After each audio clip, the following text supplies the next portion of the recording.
Hello, and welcome to the first episode 0, if you will, of the No Sugar podcast. I am Rob Loggia, and this is Janice McAfee. And we are going to be your hosts for an adventure into the real world. The No Sugar podcast is something probably that you may have seen things like, but not from us.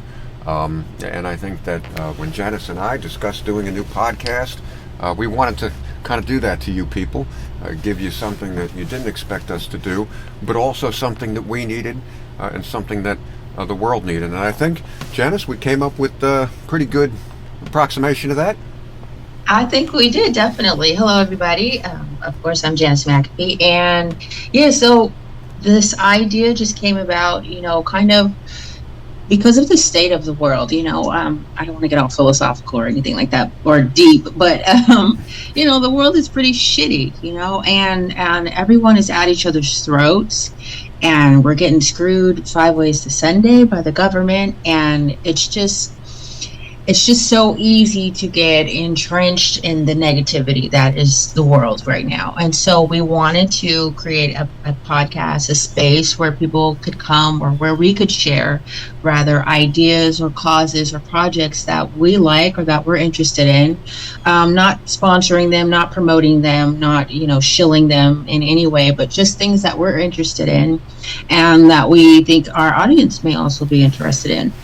And just to offer a platform to maybe these projects that don't necessarily have the audience to reach, a lot of people, and it just provides them another opportunity to do that through our audience. Right. That was something that I was very passionate about. When I years ago, it seems, but in 2015, dropped everything. I decided, hey, you know what? I hate politics. I hate even the discussion of how you best control other people, because I don't like doing that. But really, if there's a vehicle towards changing things in this world, you kind of get your hands dirty with that. So I jumped in and started a campaign of my own. It was to recruit Charlie Sheen to run for president of the United States. It failed, as we know, but that's okay. However, the one observation that I had and frustration at the time, and I get it, not everybody's going to be into that, but I did a lot of work. Put up a website, made social media channels, a whole bunch of artwork, a lot of which we later ended up using in the McAfee 16 campaign. And really, it wasn't just an idea that I had and something that I was, forcing on other people without also forcing it on myself. I put in the work, and it was extremely hard to get anybody to even look at what I had done or listen to my case or what I was saying, because I really, it's not that I was saying that I thought Charlie Sheen was presidential material. It was really something quite different. But I've carried that with me since then. And Janice, of course, you remember the frustrations we had with both of John's campaigns. And John was not a nobody. John McAfee, founder of antivirus, everybody knew who he was, and it was hard to even get his message out because people didn't want to carry him saying that. They would be happy to talk about founding the antivirus industry or any of the nonsense that hit the tabloids, but they didn't want to talk to him about his campaign, and that was a problem. I think we have an opportunity, if we can build a show that people enjoy, and a platform that's large and gets some attention, where we can say to others in that situation, hey, you know what, you've put in the work, and we're going to we're going to try to help people to see some of what you've done, give you a chance to build your own audience.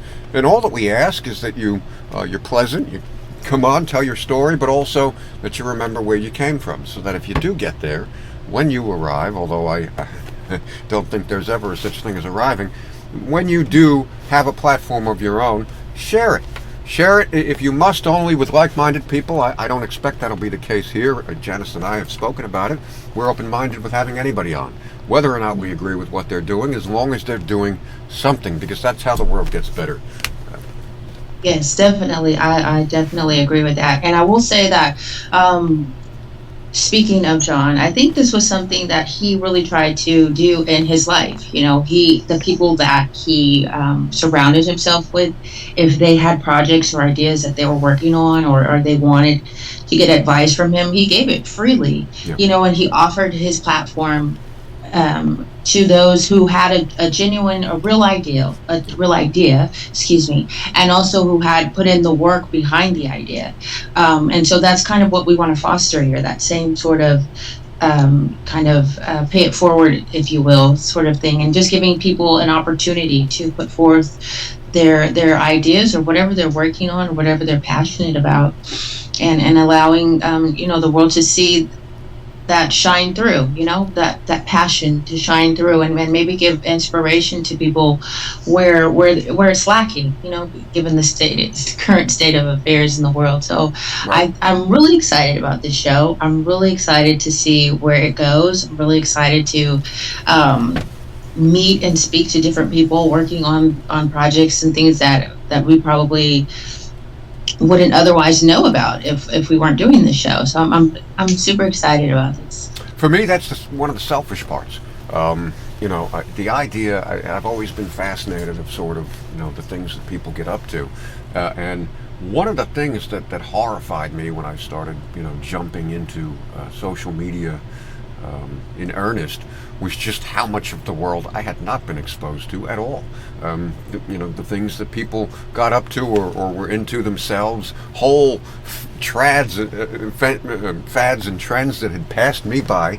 I'm not a spring kitten anymore, but I do want to be at the forefront. I think we've all known people like that, but it's an exciting place to be. So when you realize that entire ecosystems are popping up and collapsing with you never having heard about them, that can be a little disheartening. So selfishly, I look forward to seeing people doing things that I could not have possibly imagined, and I know they're out there. That had an idea and said, I believe the world. I think few people probably go and start with things with the intent of making the world worse. I do think that, we all look to try and make the world better, even if we're also trying to make money, or we're also trying to help a particular group or person, or we're also, showing favoritism in some way. We're still trying to make things better for people. Sometimes you got to pay for the better, but that's just the nature of the world. It's still better. So this should be, I think, what you and I both need. But I also think if we both need it, a lot of other people need it. The negative things that you referenced before are there, and pretending that they're not, I don't believe is the answer. So I don't think either of us is here to tell people, everything's fine and you should pretend that it's great and let's just look at these nice things that people are doing. That's not it. But when the world gets as bad as we've seen lately for so many people, it can become soul consuming. Janice and I, in addition to everything that's happening in general for everybody, have gone through our own pain and over the last year and hurt and loss. So it has the threat of consuming us if we don't counterbalance. And the trick of it is that when you least want to do it is when you have to, because when things are at their worst is when you need it the most. You need these positive things. You need the little kitten to come up and look at you. You need, the baby to coo and smile at you. Not that it makes everything okay, but it reminds you that this is part of life. This too shall pass in some way. But more importantly, it gives you the strength to fight it if it's something that needs to be fought. So this show, I think, serves a number of masters. Yes, I believe so as well. And, I think, like you said, we're not trying to kind of put a gloss over the terrible things and ignore them that they're happening. But I think there's so much of our lives that is dedicated to that. I think social media is filled with it. And, I just want to offer a place of escape, a place where we can just talk about ideas and things that people are actually doing. That's also another stipulation. You have to be actively doing, what it is that you're coming on our show to talk about, not just talking about it. We want doers. And so I think just being able to connect and speak to people that are actually out in the world doing something, to affect positive change in the world will make, I feel like it will make it seem like goodness is not so far out of our grasp. If, like we can start small, because if you look at the world and the big problems, like, the problem with plastic or pollution, like that's such a massive problem. And as an individual, how can you solve that? right? But if you have someone who has a project where they're cleaning up plastic, that's something that you can say, you know what, I can get behind that. That's something I could do. And maybe you're not interested in what this person, if they come on our show, is doing, but maybe it's something that you can do in your small community, and then we're affecting change in that way, because I think that is what's really important, is that we try to figure out what we can do in our space, in Right. our neighborhoods, in our communities where we are. How can we affect positive change in those areas? And I'd like to think that this show will help to spark those conversations, not just with us bringing on different guests, but also just one when you're not viewing, in your daily life. Well, I guess we'll see whether it does. I can solve the plastic problem, by the way. We're just going to grab Al Gore. We're going to get him a big, long stick with a spike on the end and a bag. And we're just going to, we'll send him off like Johnny Appleseed. He can pick up all the plastic. And then that's the end of the problem. He seems to care about it a lot. Not content with all that, we have set ourselves another goal and another bar that we're looking to meet. Our show will go out over voice, and it will go out over regular YouTube media, video. We're probably looking at syndicating on Spotify with the voice, but more to come on that. What we also want to do, though, is break into VR and the immersive space there, because I think that the equipment is becoming financially accessible for a lot more people than it wasn't before. The quality of it is finally reaching the point where you don't put on the headset and 5 minutes later you're dizzy. And frankly, a lot of the things in VR are geared towards moving around and pretending that you're in some different reality. I do believe in another aspect of it, and that's where you're still the passive audience, but you're watching something in a more immersive way. So there are some things being done along that vein. Most of it available on YouTube, and that's where we'll be, where you just load the video inside the video player in the headset, and now you're immersed in a new world of the artist's creation. So I think it's kind of cool. We're going to do both, and so we're going to be across all three formats. It should be pretty groundbreaking stuff, and we hope that if you have that equipment, you'll join us there. We have some fun excursions and adventures planned, if we can pull it off, where you'll feel more, I think, where you're closer perhaps even to us, but also the subject of what we're talking about. And if we can show you things there in a more real feeling way, we can perhaps bring you closer to what our guests are talking about and really make you see the impact rather than just hear it from them. So we're going to work on that. It's a work in progress. Bear with us. It's not going to be perfect. But just one more thing to look forward to, I guess, as we roll this out. I think we said once a week, Janice, is what people can expect. Yes, a weekly show from us. Right now, just because of the way that we're going to be doing the show with the VR, we don't have necessarily a set schedule, but it will be weekly, and you will get notifications beforehand. So we just hope that you guys will tune in, and we hope to make this an interesting viewing experience for you. We will certainly do our best. To follow the show as it comes out, you can follow our YouTube channel. You can follow Janice on Twitter, or you could follow me on Twitter. You could do all three, and we'll love you to death. But if you just do one of those, that should be sufficient to see the updates.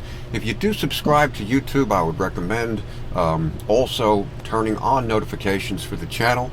That way you get a nice alert if we put out new content, and since we're not on a schedule, it's actually a relevant thing to do, so consider it. Other than that, if they monitor social media, I think we'll both be promoting this and allowing people to see when we put out new content. We've already spoken to some interesting potential guests, so we're not just blowing hot air. I think we're going to have a couple of interesting shows lined up. And if you, viewer, are doing something and you want somebody to talk about it, we're willing. And we might not be NBC News, and we might not be able to get you 10 million viewers tomorrow, but we're willing to listen. We're willing to have you on. We'll try to ask thoughtful questions and help you highlight what it is you're doing instead of just sitting there yapping on your butt, which can be fun and certainly has its place, but there comes a point where you do have to move on and start to decide what you're going to do. And I know that that's been a real part of Janice's reality, certainly my reality. You'll be talking to people who know what it is to do. So I think we can appreciate your struggles and the difficulty that it took you to get here. And I think that even if we don't agree with a single thing you're saying or doing, you're going to be met with respect. So do consider it. We'll have a link up. You can get in touch with us. And all that we ask is people be able to point us at something that they've done, or that we can see that is not just their words, and unless it's like writing, and then it would be their words. And that's okay too. But as long as there's a finished product, or mostly finished, or ready to launch, then we're good, and we'll have you on, and we'll see what you're doing. I think we covered everything, right? I think we did as well. I'm really looking forward to this, and yeah, I think we're good. All right, cool. Then that does it for episode 0. No reason to stand on formality. I'm Rob Loggia, here with Janice McAfee, and we very much look forward to seeing you next time on the No Sugar Podcast. Peace out.